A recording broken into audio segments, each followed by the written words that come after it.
Hey everyone, welcome to call back coding. So आज की video में हम डिस्कस करने वाले हैं फॉर्म्स और डिफरेंट इनपुट टैग्स, जिसमें हमारे पास आ जाता है text, password, email and file. तो चलिए शुरू करते हैं।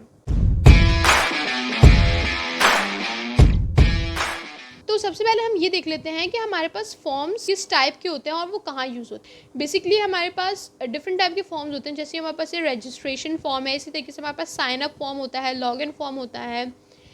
इसके अलावा हमारे पास कॉन्टैक्ट का हमारे पास फॉर्म होता है, और अगर हम कोई एकेडमिक साइट यूज़ कर रहे हैं तो हमारे पास रजिस्ट्रेशंस फॉर्म्स हो जाते हैं, एकेडमिक फॉर्म्स होते हैं जिसमें हमें अपनी एकेडमिक डिटेल्स लिखनी होती हैं एंड सो ऑन। तो वो फॉर्म्स किस तरीके से बनते हैं वो आज हम सीखेंगे। तो सबसे पहले हम अपने कोड पे आ जाते हैं और यहाँ पे हम लिख लेते हैं एक tag, that is form tag. मैंने यहाँ पे लिख लिया फॉर्म टैग। इसके बाद मुझे क्या करना है, सबसे पहले हम डिस्कस करने वाले हैं टेक्स्ट को। तो मैं यहाँ पे लिख लेती हूँ टेक्स्ट। हमारा जितना भी काम होगा फॉर्म का वो इस फॉर्म टैग के अंदर होगा। यहाँ पे मैंने लिख लिया टेक्स्ट। अब इसके बाद हम लिखेंगे एक इनपुट टैग और उसकी टाइप हम रख देंगे टेक्स्ट। इसको हम ब्राउज़र पे जाके चेक भी कर लेते हैं कि हमारे पास किस तरीके से शो हो रहा है। तो ये हमारे पास एक फील्ड जनरेट हो गई जहाँ पे हम कुछ भी टाइप कर सकते हैं। इसके बाद हम अपने कोड पे वापस आ जाते हैं। अब हम यहाँ पे हमारी सेकंड टाइप देखते हैं, दैट इज़ ईमेल। यहाँ पे मैंने अगेन इनपुट टैग लिखा और यहाँ पे मैंने टाइप में लिख दिया ईमेल। अब इसको जाके हम ब्राउज़र पे चेक करते थे, हमारे पास एक और फील्ड जनरेट हो गई जिसमें हम कुछ भी टाइप कर सकते हैं। बट व्हाट्स द डिफरेंस, हम दोनों फील्ड्स में कुछ भी टेक्स्ट टाइप कर पा रहे हैं, तो इसमें ईमेल और टेक्स्ट में डिफरेंस क्या है।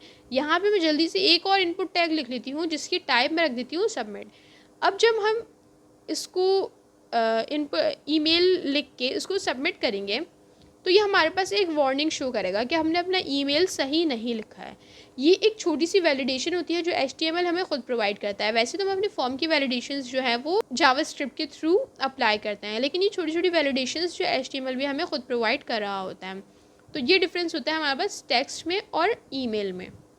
इसके बाद हम अपनी नेक्स्ट टाइप देख लेते हैं, दैट इज़ पासवर्ड। मैंने यहाँ पे लिख लिया पासवर्ड। अब मुझे क्या करना है कि मैंने यहाँ पे एक इनपुट फील्ड लिखी और उसकी टाइप मैंने रख दी पासवर्ड। अब मैंने ब्राउज़र पे आके इसको रेंडर किया और यहाँ पे जब अब मैं कुछ भी टाइप करूँगी तो वो ऐसे बुलेट्स में शो होगा क्योंकि मैंने इसकी टाइप पासवर्ड रख दी है।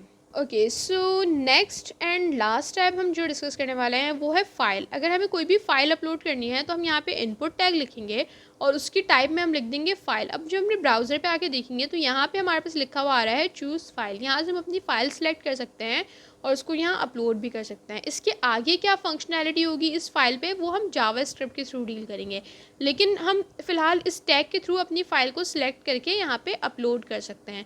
तो ये हमने 4 डिफरेंट टाइप्स देख ली इनपुट की, text, email, password and file. इसके अलावा हम कुछ छोटे छोटे एट्रीब्यूट्स भी देख लेते हैं। लेट्स सपोज ये मेरा इनपुट टैग है टेक्स्ट का, यहाँ पे मैं एक एट्रीब्यूट लिख देती हूँ साइज़ और मैंने यहाँ लिख दिया 5। तो आप ये देख सकते हैं ब्राउज़र पे कि ये जो मेरा इनपुट फील्ड है इसका जो साइज़ है वो कम हो चुका है। मेरे पास एक और एट्रीब्यूट है दैट इज़ मैक्स लेंथ, और यहाँ पे मैंने लिख दिया लेट्स सपोज 6। अब हम इसको ब्राउज़र पे आके चेक करेंगे। अब यहाँ पे मैं अपने नंबर्स टाइप करना शुरू करती हूँ, 1 2 3 4 5 6। अब इसके बाद मैं जो भी टाइप करी हूँ वो टाइप नहीं हो रहा है क्योंकि मैंने इसकी एक मैक्सिमम लेंथ दे दी थी कि इससे ज़्यादा कैरेक्टर्स हम इसमें एंटर नहीं कर सकते हैं। इसी तरीके से हमारे पास एक और एट्रीब्यूट होता है मिनिमम लेंथ। हम चाहें तो हम अपनी मिनिमम लेंथ भी दे सकते हैं, जो कि पासवर्ड वगैरह की फील्ड्स में यूजुअली यूज़ होता है कि वो 8 कैरेक्टर्स लॉन्ग होना चाहिए and so on. Okay guys, so that was it for the video. If you guys have any query, ask me in the comment section, and don't forget to like, share and subscribe to my channel Callback Coding. So see you in the next video. Thank you.